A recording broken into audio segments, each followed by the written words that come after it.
My husband, 37, took his nephew tween in after his dad, my husband's brother, was diagnosed with cancer. He told me his nephew would stay with us until his dad completes his chemo treatment. I agreed, although he didn't consult me about it first. I told him that he'd be his responsibility, not mine. He asked me to explain why, and I said that it was because 1. He didn't consult me before taking his nephew in, and 2. I'm not equipped nor experienced in taking care, being committed to childcare. I still have to cook and clean. He said it was fine and he'd be taking care of him alone. The other day he called me in the afternoon saying he was stuck in a 2-hour meeting and asked if I could go pick his nephew up from school. I said I was having lunch with Mom and discussing family issues. He insisted, but I reminded him that he said he'd be taking care of his nephew, including school pickup and drop-off. I suggested he try to get off work or call some other family member to go pick him up. He tried to argue, but I hung up. I went home at 3 and surprisingly found my husband there. He was angry, he started yelling at me, calling me selfish and unfeeling. I told him that his lack of management wasn't my fault. He yelled, saying that my lunch with Mom could have waited, but I chose to be damn petty to prove a point. I said that wasn't true and told him to get over himself and stop acting like he was the victim when he put himself in this situation, knowing he wouldn't commit. He yelled that he was trying to do all he could to help his brother out, but it was me who was playing victim after I refused to help out. So we argued some more and I ended up staying with my mom for the night. I turned off my phone when he texted me some choice words. We're still arguing about it. Am I the idiot? You are the idiot. I suggested he call some family member to go pick him up. That's exactly what he did. His wife, who should be a partner in the relationship.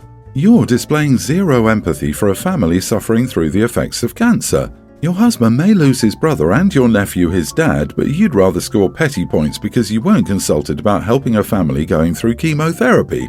You better hope you never get cancer, because I'm not sure you'll have a support system. Damn, this must be so hard for you, driving to a school, then picking up a kid. Then you have to go home. All of it interrupts your lunch date with your mom. Oh, the humanity. His brother has cancer. Get a grip and stop being a self-centered child. He's not a stupid dog. You can't just say, you brought him home, he's not my problem. Also, weird that you're married, yet you chose to call this child your husband's nephew, and never once do you say our nephew, even though you are his aunt by marriage. This story reads like her husband is her annoying roommate and not her husband or partner. Seems like a very individualized situation instead of a partnership. Plus, regardless, how is any of this the nephew's fault? Why take it out on him? Yes, he should have made sure it was okay with you first, but I'm sure his mind was concerned for his sick brother and just assumed his wife would help both family and himself out. I don't believe that makes him an idiot. You, on the other hand, acted like he put the weight of the world on your shoulders by asking you to do one thing for his nephew. If you don't care enough about your nephew to pick him up, the least you could have cared about was your husband's job, that you made him leave early. You sound very self-centered and I'm not sure how this marriage will work for you. You married a man who would do anything for his family, and with marriage being a team effort, you've shown you wouldn't lift a finger for his. My wife and I have been together for 6 years, and I'm willing to admit that she didn't start acting like this until we got pets. She was a very compromising and solution-finding individual before getting the animals. My father's home burnt down and he ended up staying at a hostel. I told him he could stay with us, but he refused as he didn't want to be a burden. He did ask that I take in his animals temporarily, however. He has a dog and 3 cats. Our household has been completely pet-free for the entire time we've been together.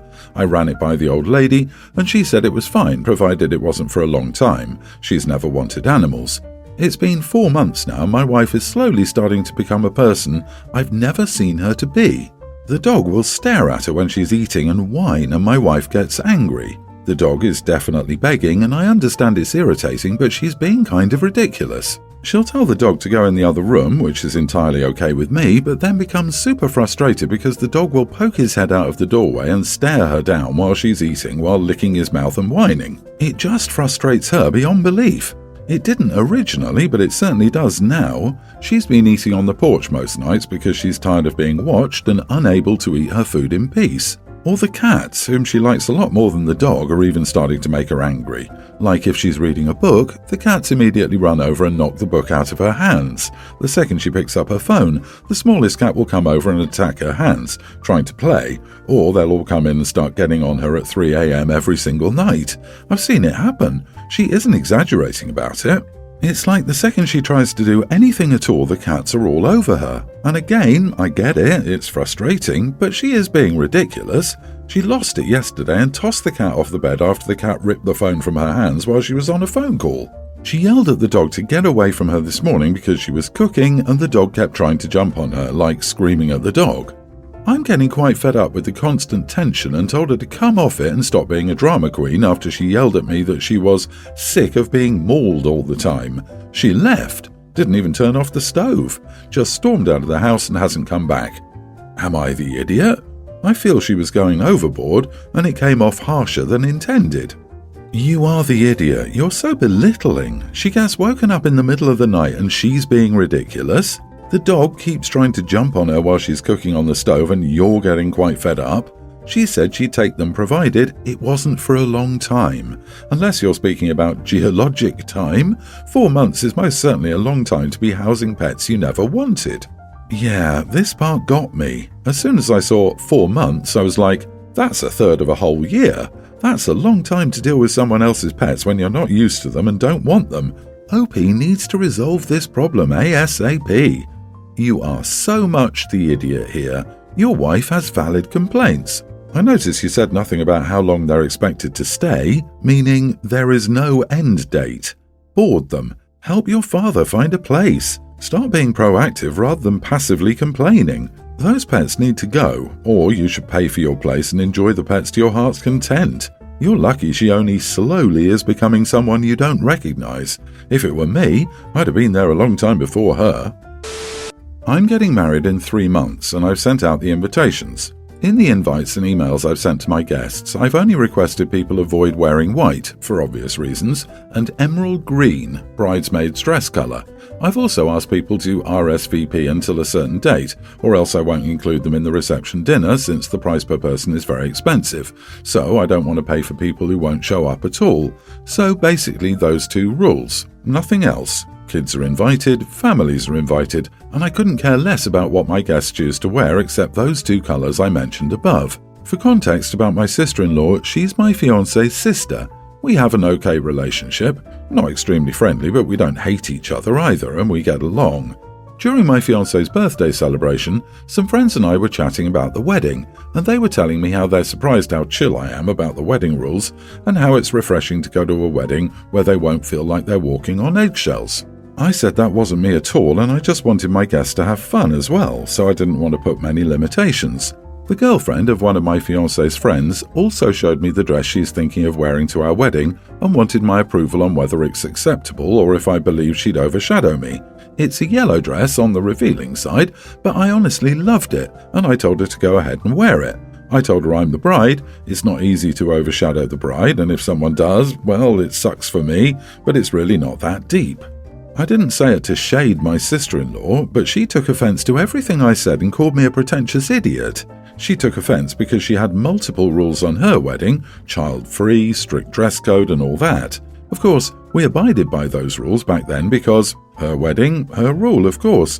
I never intended to offend her. I was just stating my own rules and mindset behind all my organisation. She called me out and said I enjoyed subtly shading her. She called me a snake and told me if I had to say something I should say it in her face. Then she and her husband left the party. My mother-in-law told me that my sister-in-law overreacted indeed, but I'm also at fault because I flaunted how chill and different I am and rubbed it in her face to make her feel bad about her own wedding. However, my fiancé said I did nothing wrong and sister-in-law would grow up and get over it. Could I be the idiot? Not the idiot. She likely knows she was over the top with her wedding rules and internalized everything you said. That's her problem, not yours. She's probably also jealous that you're chill about your wedding and you get to enjoy the process. Don't apologize to her. She's the one dramatic idiot. And here I thought it was the sun the earth revolves around, and it turns out it's your sister-in-law. You can't be responsible for people's reactions who make stuff about them when it's not remotely about them. I am impressed though, I gotta tell you. It's the rare bridezilla who can keep being bridezilla with someone else's wedding. So your formerly bridezilla sister-in-law is butthurt because you're confident that you won't be outshined on your wedding day when some of her wedding rules may have been crafted to prevent that exact scenario. Your day, your way. Congratulations. I hope you have a fantastic wedding. I'm a single mother and I live with my 2 kids, Adam, male 24, and Zoe, teen female. Adam pays me rent but pays significantly less than he would be paying if he went to go live elsewhere, even with roommates. Rent is very expensive in our area and he's living with me while working full-time to save up for a deposit on a house. Around a month ago, Adam asked if his girlfriend of 10 months, Millie, 23, could stay in his room as she didn't get along with her parents and was struggling to find somewhere to live. I agreed because they're both adults and I've met Millie quite a few times and I thought she was a really nice girl. At first it was going fine, but last week something happened. I came home from work a few hours early and I walked in on Millie yelling in Zoe's face and swearing at her. Millie went silent when she noticed me and I asked what the heck was going on. Millie ran off into her and Adam's room and Zoe was crying. I asked Zoe what happened and she said she accidentally spilled Pepsi on Millie's jeans and that she tried to apologize but Millie blew up at her. I knocked on the door and told Millie we needed to talk. I asked for her side of the story and Millie accused Zoe of spilling a drink on purpose and pretending it was an accident and said they were expensive jeans. I told Millie that I would get Zoe to wash her jeans for her.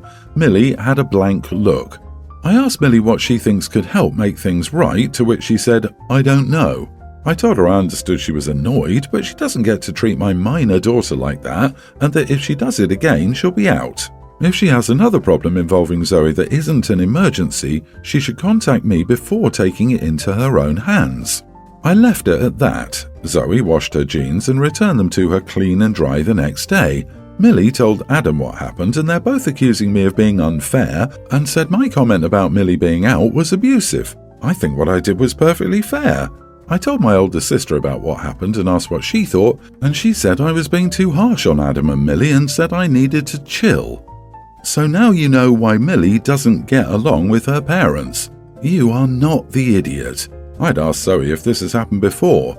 Millie's willingness to go ballistic on Zoe was inappropriate and abusive. Adam is getting a toned-down version of what happened if he thinks Millie is not at fault. I keep an eye on her. Exactly. OP, please talk to your daughter about this and check in on her, and make sure she knows to come to you if they treat her that way again. Also, did she not know washing machines are a thing? It's Pepsi, not acid. It'll wash. She was struggling to find somewhere to live. Gee, I wonder why. She has to go. She felt comfortable enough to casually abuse your daughter in her own home and then doubled down and said your daughter did it deliberately to justify her response. She wants to punish. That may be your son's thing, but he absolutely cannot visit that upon his sister. Your son will threaten to go as well. Help them pack. I, male teen, have a stepmom, Carrie, 46. She's been my stepmom since I was 6. My mom and dad divorced when I was a toddler after he caught my mom cheating. My mom then moved in with her affair partner, Tim. Tim has always been a huge idiot. At first he seemed nice, but then after he and my mom got married it became insulting, and he always tried to get me to call him Dad even though he knew I hated him. Tim would say things like, "I've stepped up to take care of you while your deadbeat father stood around and did nothing, so call me Dad."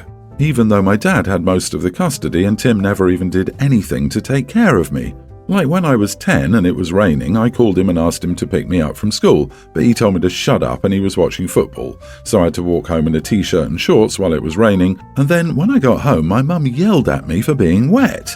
2 years ago I had enough and went to live with my dad full time, and I refused to see my mom or Tim. As far as I'm concerned, they're dead to me because they treated me like crap for years. My stepmom Carrie always helped me escape from my mom and Tim's toxicity. When I was little, she would read me bedtime stories and would play with me. She's an amazing person and I consider her to be my real mom. Last year my dad got sick and he's worried that he may not live, so Carrie brought up the idea of adopting me so I won't have to go live with my mom and Tim if my dad dies. They asked me how I felt and I said absolutely, and we immediately signed the adoption papers. My mother then gave up her parental rights and honestly I was happy but also sad because it meant she didn't care about me. The conflict comes up though because yesterday Tim showed up at my dad's house and demanded that I go to my mom's with him. I told him no and to screw off, and he got angry and said, "I'm your father, you little brat, so get your butt over here and go back to your real parents' house." By this point, my dad came out and threatened to call the police, so he left. Now Carrie and my dad are getting crap from my bio-mom's family on social media for her adopting me. So I want to know if I was wrong to let Carrie adopt me. Am I the idiot? Absolutely not the idiot, and it sounds like your stepdad just learned about not being able to claim you as a dependent on his tax returns. The idiot in this situation is your stepdad, not you. She voluntarily terminated her rights. She and Tim are legal strangers to you now and have zero power or authority over you whatsoever. None. They can't command you to do anything ever again. You never have to see either of them again if that's what you want. You deserve to be happy and feel safe and loved. Your new mom sounds like a wonderful lady who loves you very much. Your bio mom needs to call off her flying monkeys and leave you guys alone. Please document or have your parents document all of this behavior and make a case to get a restraining order. Your dad is protecting you. If your mom wanted to be your real mom forever, she should have done a better job of it. However, if your stepmom is the one who's been in the role of mom and who you'd want to live with if your father passed, it makes sense to allow her to adopt you, and it's wonderful that she cares enough to do so. I'm sorry those people are doing this to you when you're already going through such a difficult time.